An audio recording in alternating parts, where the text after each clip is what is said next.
What's up, my podcast listeners? This is your host, Rafal Matuszewski, and this is another edition of the longer vlogs that I've been doing. And I'm also excited because I ended up buying a ring light, and I have that stupid thing that you see on Instagram and every other person on like TikTok where you can see the actual like fucking ring in my eye. But I've been trying to upgrade my shit to make better quality videos for you guys. And the one thing that I kind of hated filming in this area where I have my gym space is the lighting. It's not the greatest. It's only good when it's like sunny outside and I have this natural sunlight coming in.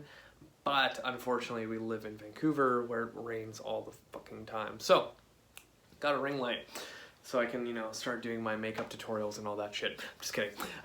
So today what we're gonna go over is neck pain, because I had someone on my Instagram reach out and was asking about what to do with neck pain. So it's kind of a really, really big topic, because it's so specific from person to person. There's a lot of stuff that goes on, and I'm gonna try to make this episode more so for exercise applications and maybe a little bit of treatment and what you should kind of look for. So I think we've all experienced, excuse me, those times where, you wake up and you turn a little bit too quickly and then your whole like fucking neck just like tells you to just F off, and it's stiff for the rest of the day, and it's one of those like, I'm gonna turn this way and I can go all the way, but then when I turn this way it's like, I'm stuck type of thing.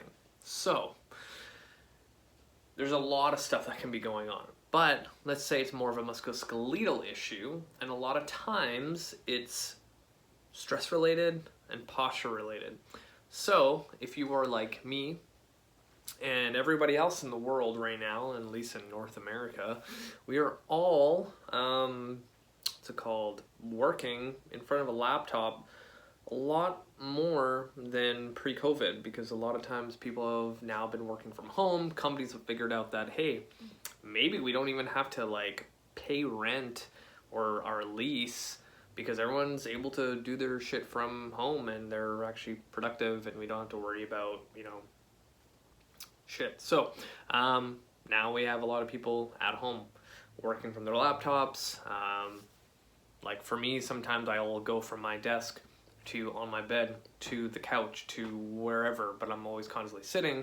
And thankfully I haven't had any neck pain in a long time, but usually when people are in prolonged positions, things get tight, and I'm using air quotes, that will kind of seize up movement. And we all know that our joints are designed to move. So what happens when we don't move our joints anymore? Bad things tend to happen. Things get stiff, things get, grindy, they get kind of stuck, kind of like old gum, and they can't really move.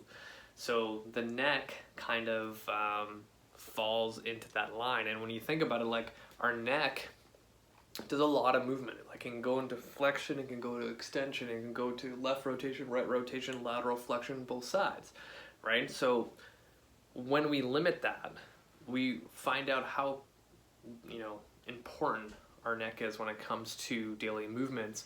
And when you look at developmental stages of children, while they're, say at that stage where they're lying on their back, the first thing they learn is how to move their neck around, and it follows with as their eyes move to a certain direction, their head will learn how to follow that movement, and it's usually because they're looking for mom, right? So that's how we develop neck stability, neck strength, is all from that developmental stage.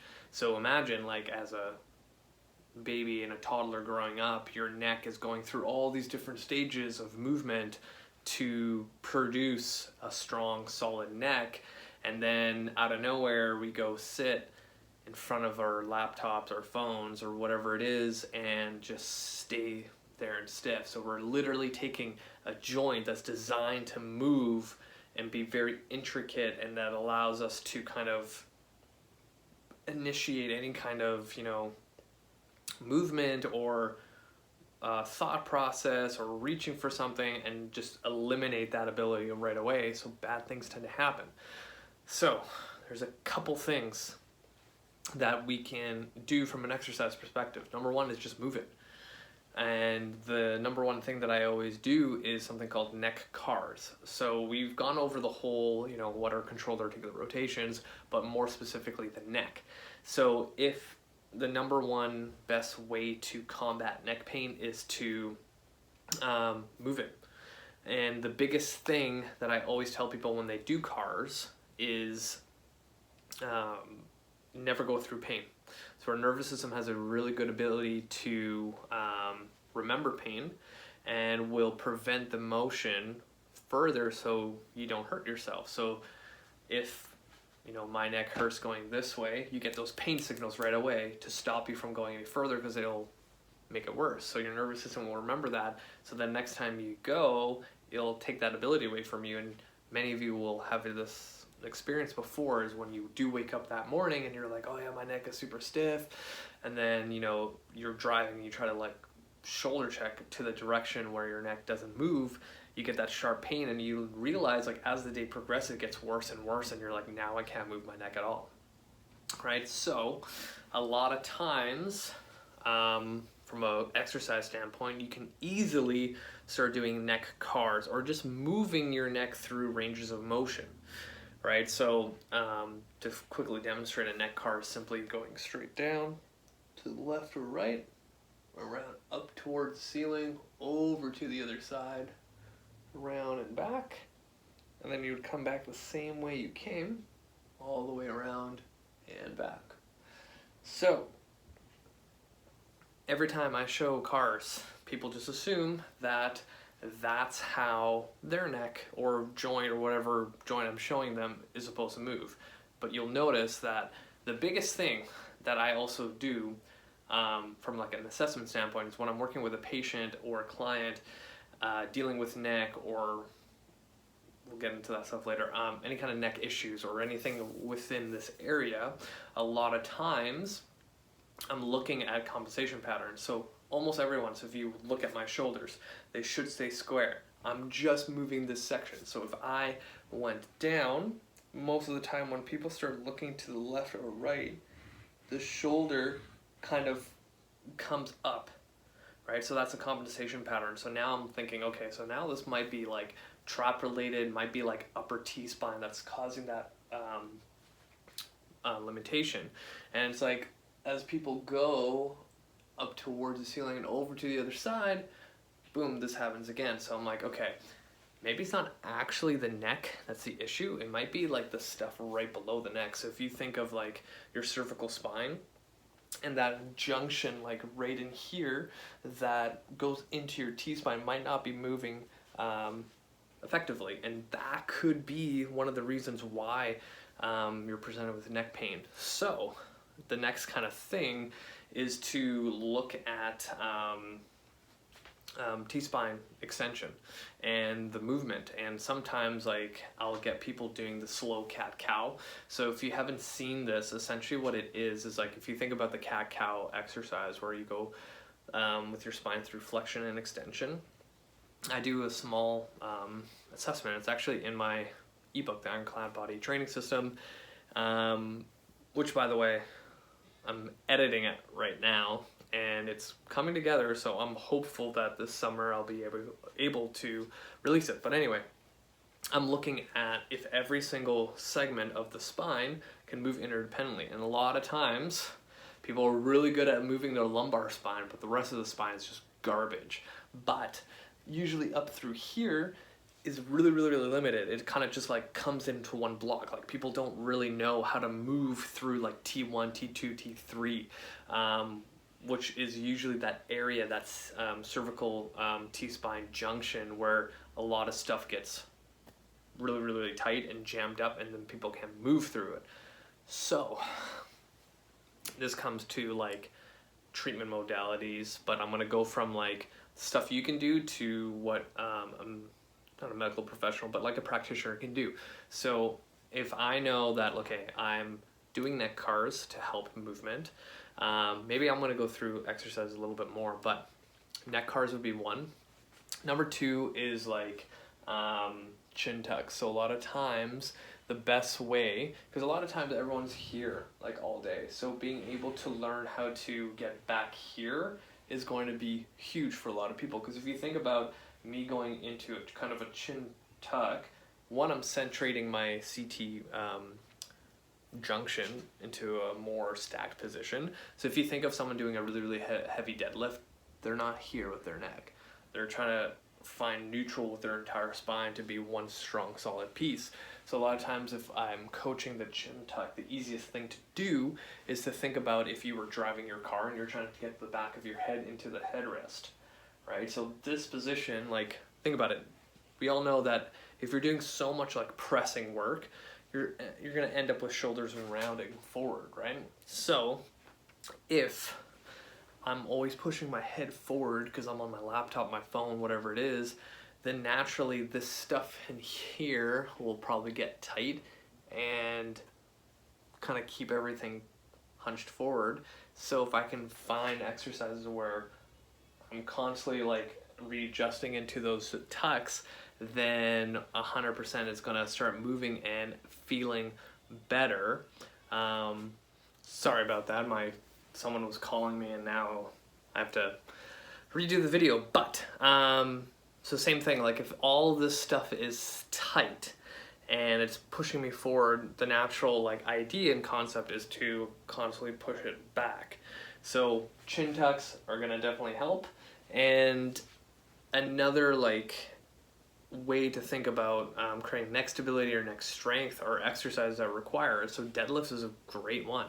So people won't really think about that as like, how can I like strengthen my neck without like neck specific exercises? Because that's what people think is like, oh, am I gonna put like the head harness and like start doing these things? Like no, but deadlifts, like if you really think about it, like being in that centrated position and then going through the motion is going to help a lot. The Turkish get up, huge for like neck postural positions and keeping that neck stable. Because if you think about lying on your back and coming across the body, like all of this stuff needs to turn on and kind of stay in the position. Because if you do a Turkish get up with a forward head posture, it's not gonna feel good. Not gonna feel good. So your body's naturally gonna go into that more neutral position. And so imagine if I had a program for someone with neck pain and it's like I gave them deadlifts and the Turkish get up, like that's gonna fix a lot of things. On top of that, if we did our neck cars and the chin retractions, the other one kind of from the DNS world, it's kind of like, I think they call it like the prone 3-month drill. So if I was lying on my chest and belly on the ground and my hands were out here and I kind of start in this position, but I push back again and I can like engage my lats and my shoulder blade like stabilizers and hold for a second and then reset. Push, hold, and reset. Like small movements, but those are like the developmental stages of all those small little intricate muscles responsible for your neck. So now kind of going into more soft tissue musculoskeletal treatment stuff. So you can only do so much with exercise, right? So if I were to help someone with neck pain specifically, go over all those exercises we just talked about. The next thing would be some soft tissue work. So I would be rolling like crazy, especially on T-spine, lats, anything that really connects into the neck. And I'm automatically just thinking about all of the kind of like trap musculature, like rhomboids, again, like even rotator cuff. If you think about the motions that we do with our arm, like it all connects into our neck, because guaranteed everyone has had this happen to them. Your cell phone falls in between that little area where your car seat is and like where you buckle your seatbelt. It goes underneath, and then you like take your right hand and you like try to like find it, and then like because you're using your arm in this weird position, and then you get that sharp pull through. So guaranteed all this musculature around that arm, 100% connected to the neck. Another thing with exercise I didn't mention, so going back to people that can't move through here, spinal extensions on the foam roller will really help.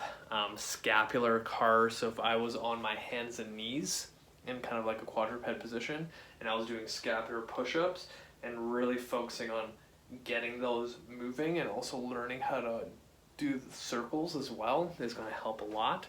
So now going back to the soft tissue stuff, lacrosse ball all along here, I would even get the ball into the occipital region, so all these muscles that kind of go to the back of the skull against a wall.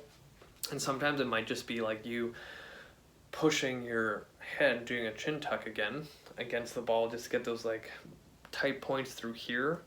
Be super helpful. Now from like a treatment modality, there's a couple things. I use cups a lot in clinic and also for myself. So again, cupping, it's gonna be a whole nother podcast, but I'm not gonna get into like the science and the research on cupping because it's a whole fucking shitstorm, and I've had online debates on this, but at the end of the day, if the goal is to move and feel better, and I put a paper towel on your elbow and miraculously you're like, my elbow feels better, why would I want to take away that, you know, input that's making your elbow feel better if it's not supported by research? Like, come on. Anyway, cups. If you look at the nature of cupping, it lifts that fascial shit underneath your skin.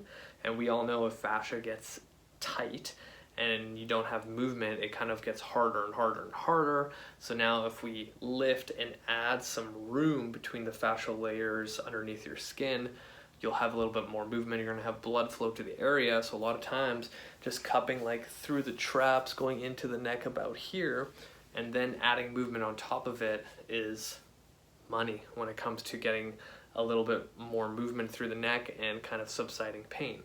The other thing too is like massage. Duh.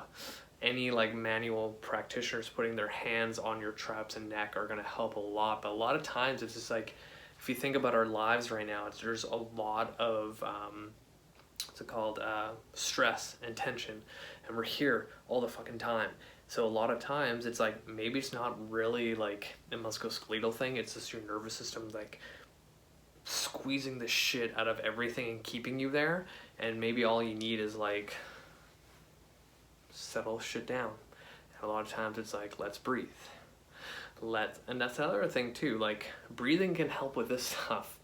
A lot of us breathe through our chest, and all these accessory muscles in the neck become hyperactive, tight, whereas maybe we just learn how to breathe through our diaphragm and all this can settle down.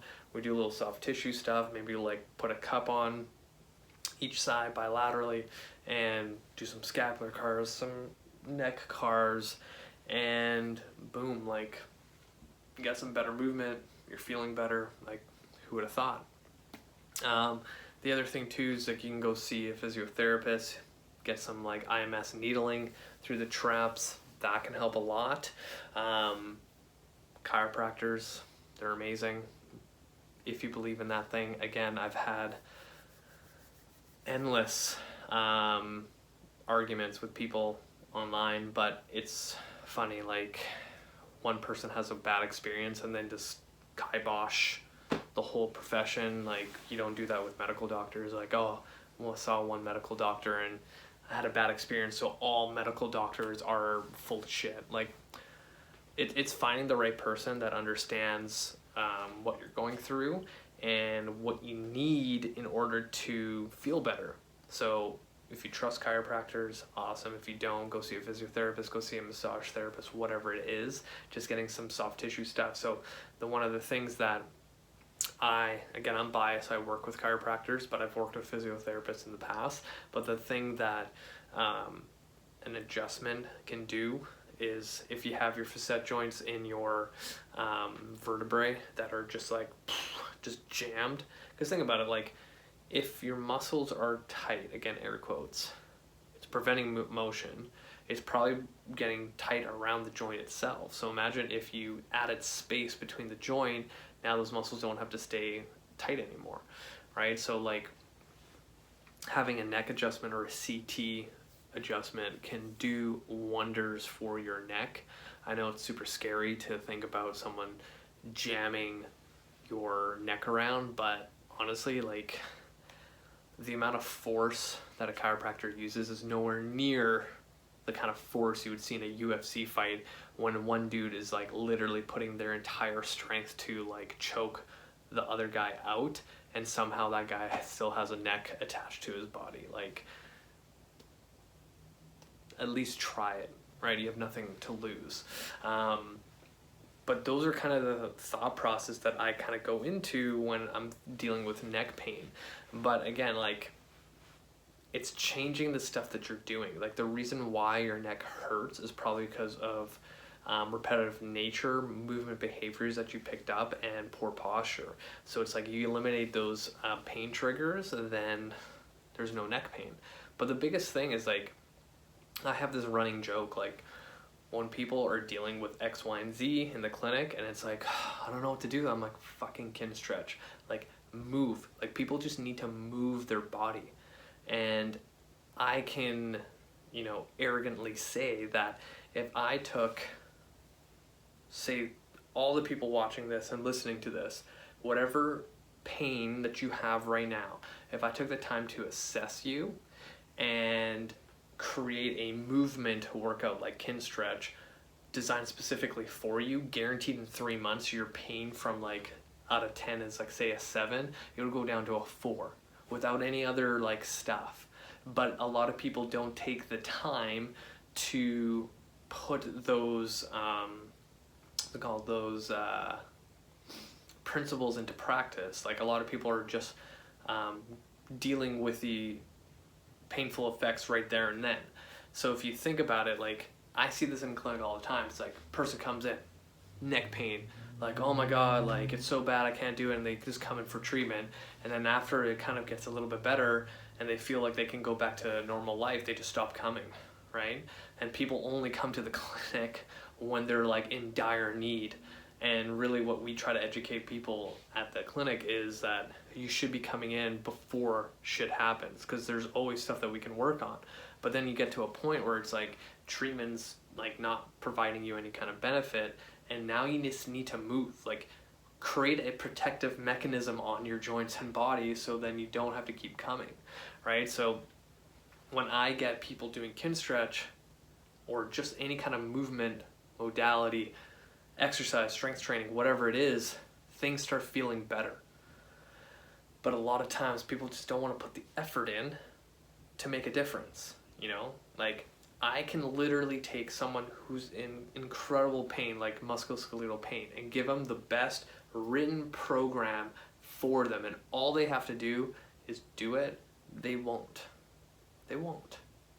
right? Like literally giving you the secret sauce of like, if you do this thing, these 5 exercises every day, it'll only take you 5 minutes. Do it for 3 months, guaranteed your pain will go down. They won't do it. They won't do it. So it becomes this bigger question of like, what do you want?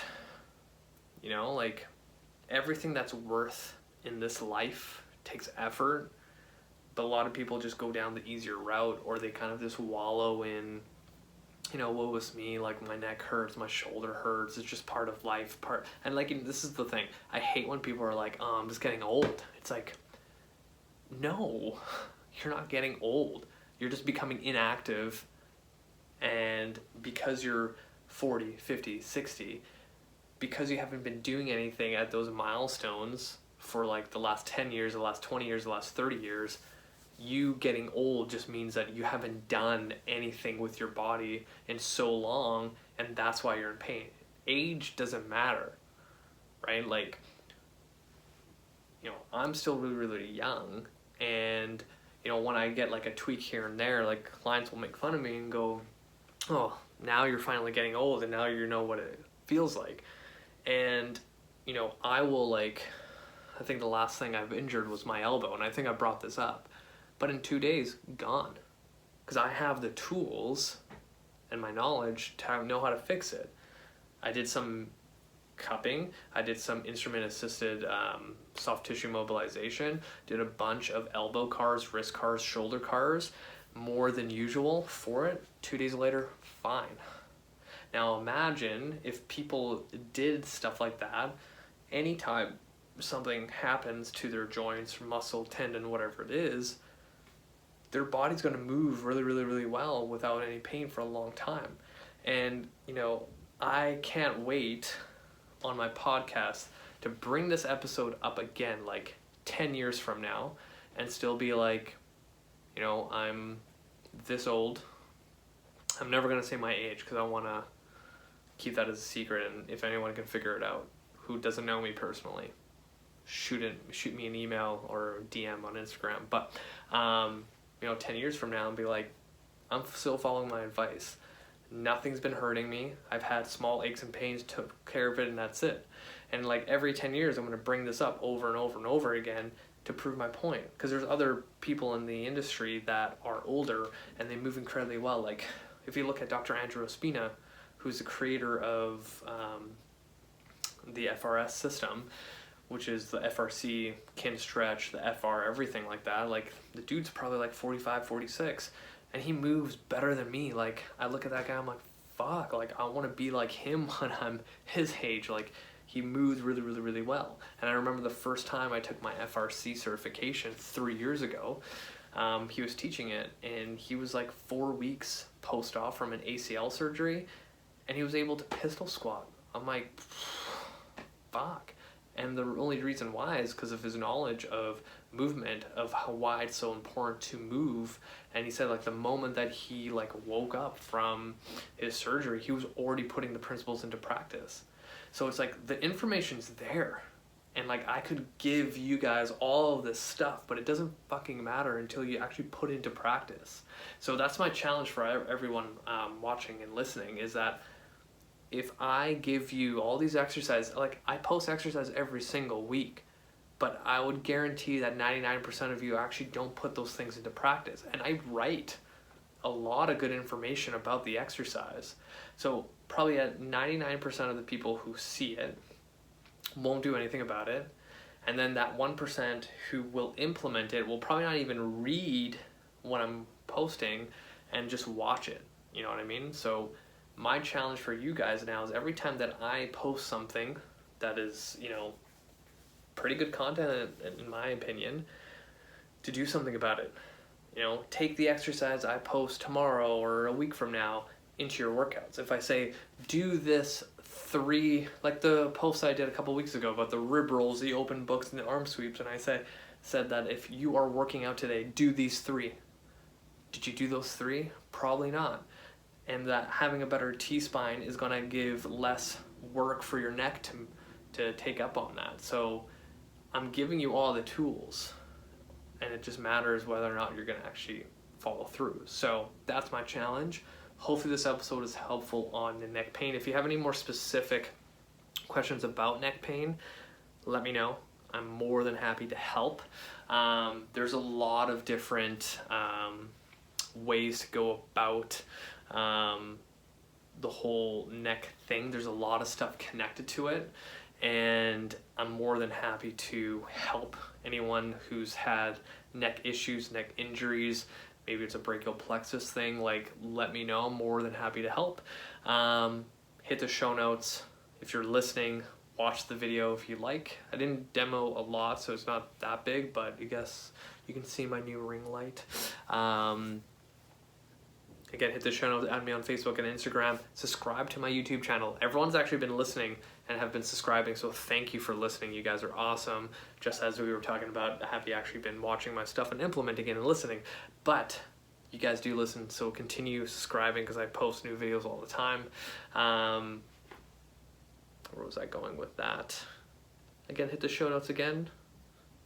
Add me on Facebook and Instagram, and also 5-star review on iTunes, Spotify, wherever else you listen to, so we can produce this show out to the masses so more people can listen. So thank you. You guys are amazing. Until next time.